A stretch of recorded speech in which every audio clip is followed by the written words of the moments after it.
Inspired by the last talker, I'm going to have a little song about internet porn. No, just kidding. The widespread use of internet porn is one of the fastest moving, most global experiments ever unconsciously conducted. Nearly every young guy with an internet access becomes an eager test subject.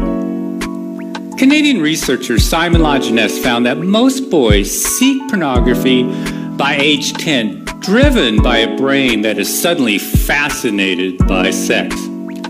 Now, users perceive internet porn as far more compelling than porn of the past. Why is that? Unending novelty. In this Australian experiment, it's not mere nudity, but novelty that gets arousal skyrocketing.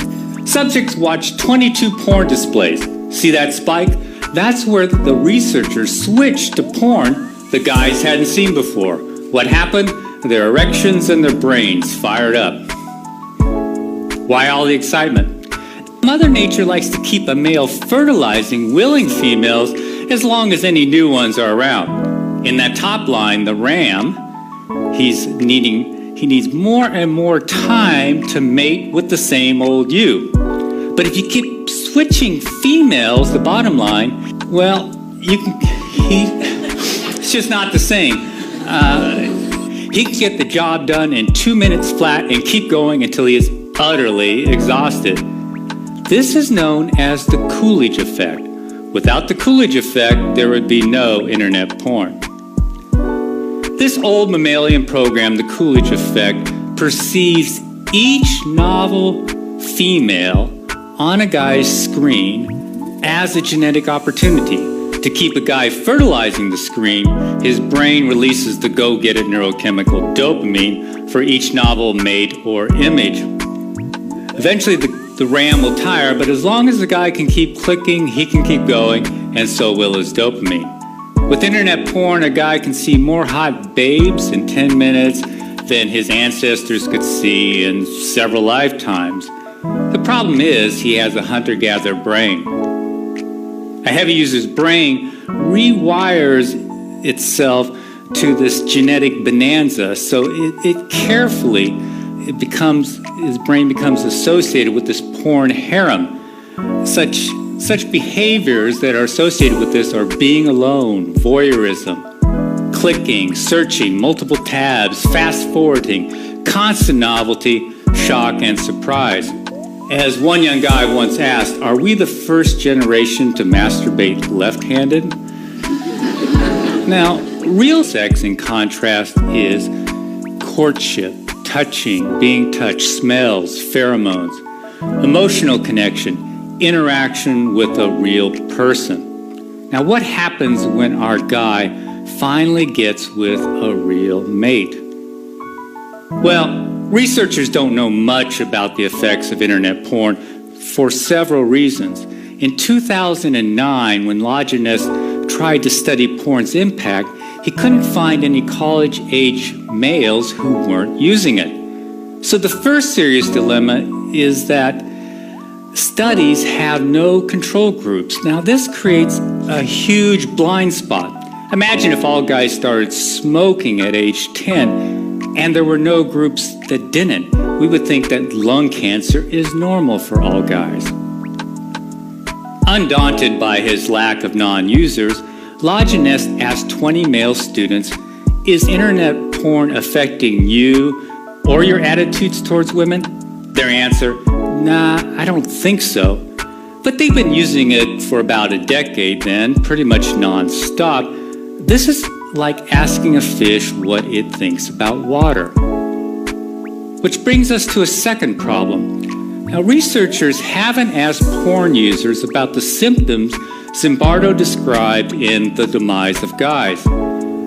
Arousal addiction symptoms are easily mistaken for such things as ADHD, social anxiety, depression, concentration problems, performance anxiety, OCD, and a host of others. Now, healthcare providers often assume that these conditions are primary, perhaps the cause of addiction, but never really the result of an addiction. As a consequence, they often medicate these guys without really inquiring about if they have an internet addiction. So guys never realized that they could overcome these symptoms simply by changing their behavior. Now, the third problem is it's hard to believe that sexual activity can cause addiction because sex is healthy. But internet porn is not sex. Internet porn is as different from real sex as today's video games are from checkers. Watching a screen full of naked body parts won't automatically protect one from arousal addiction. In this Dutch study, here's the title, they found that in fact, of all activities on the internet, porn has the most potential to become addictive. Here's why. This ancient program, the reward circuit, evolved to drive us towards natural rewards, such as sex, bonding, and food. As a consequence, extreme versions of natural rewards have a unique ability to capture us.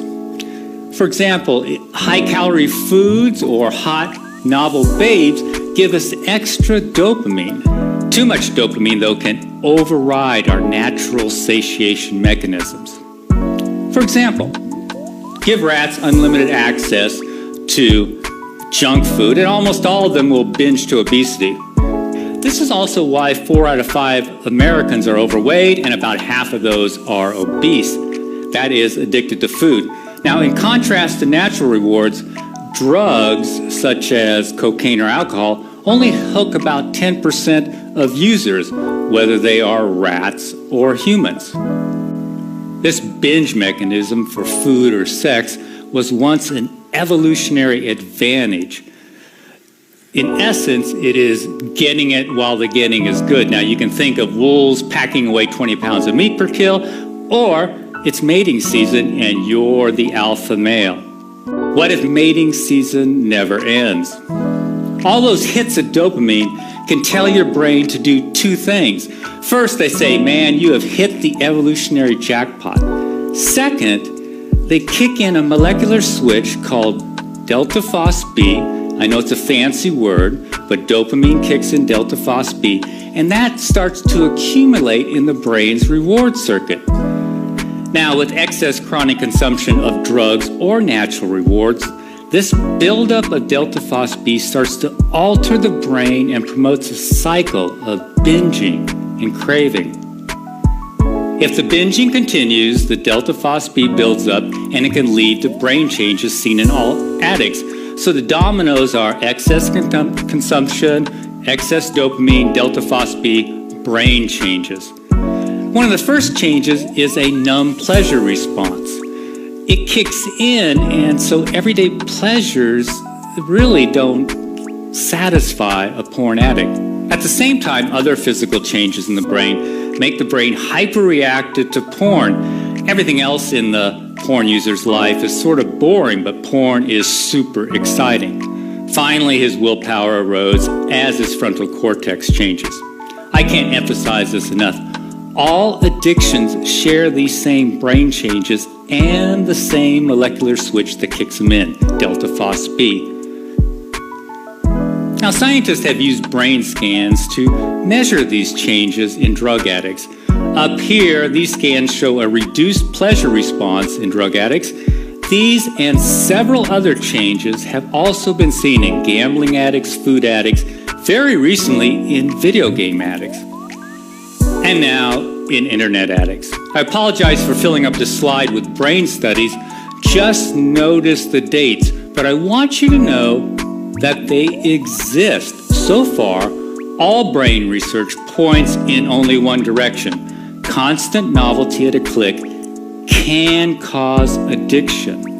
Now, we know this because when scientists examined former internet addicts, they found that these brain changes were reversing themselves.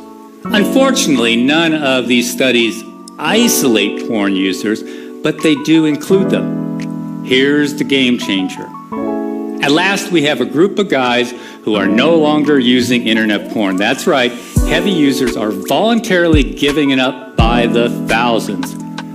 These guys are the missing control group in the great porn experiment. They're showing experts what changing one single variable can do. I call it the resurrection of guys, as opposed to the demise of guys. Now, before I continue, you probably want to know why any porn-loving guy in his right mind would give it up. 2 words: erectile dysfunction. Internet porn is killing young men's sexual performance.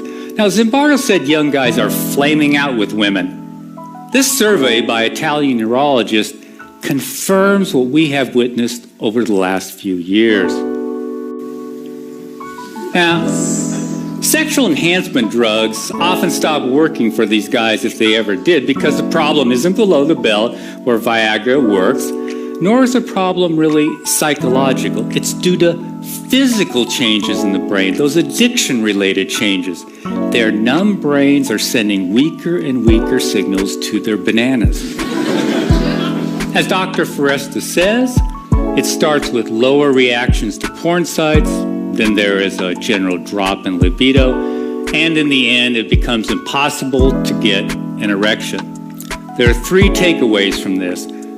First, Foresta is describing a classic addiction process, gradual desensitization. Second, internet porn is qualitatively different from Playboy. Widespread youthful ED has never been seen before. And finally, ED is often the only symptom that gets these guys' attention. The question is, what less obvious symptoms are they missing?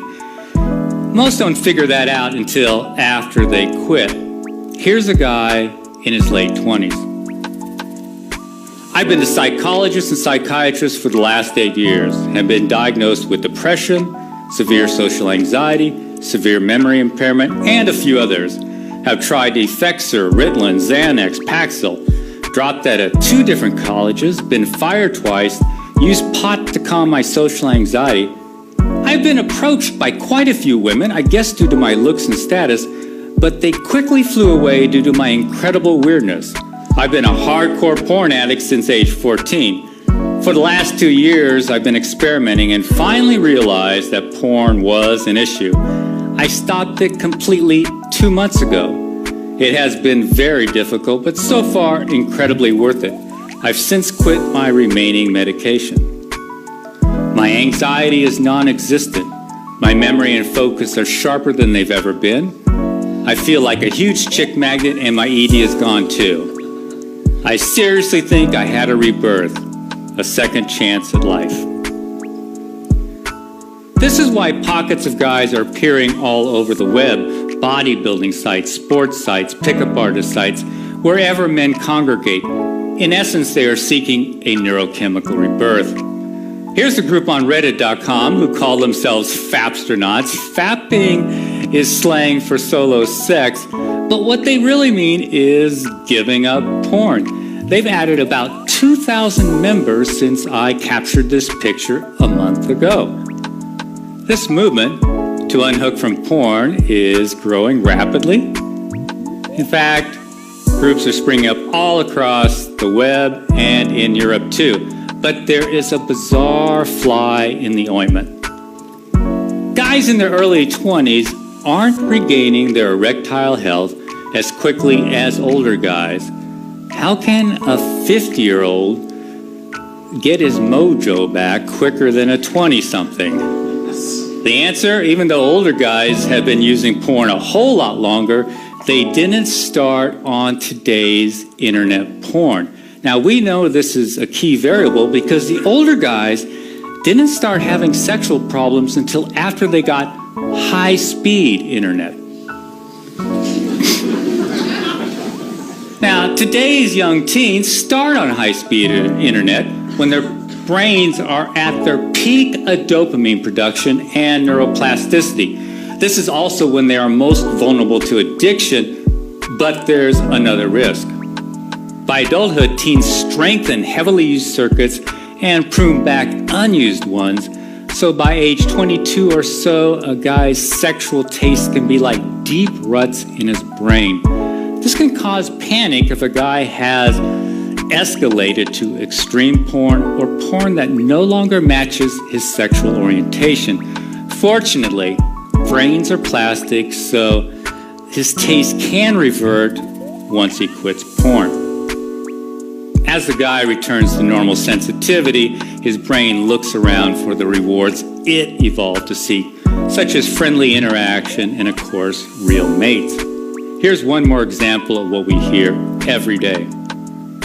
I feel like the next Sir Isaac Newton or Leonardo da Vinci. Since I quit a month ago, I've literally started a business, taken up piano, been studying French every day, been programming, drawing, writing, started managing my finances, and I have more awesome ideas than I know what to do with. My confidence is sky high. I already feel like I can talk to any girl. I'm the same guy who took 2.5 extra years to graduate from college because of procrastination and depression. I'll conclude with a wish. I'd like to see some Bardo's guys who are wiping out and their caregivers and the experts listen to the thousands of men who are teaching us about arousal addiction by escaping it. Thanks for listening.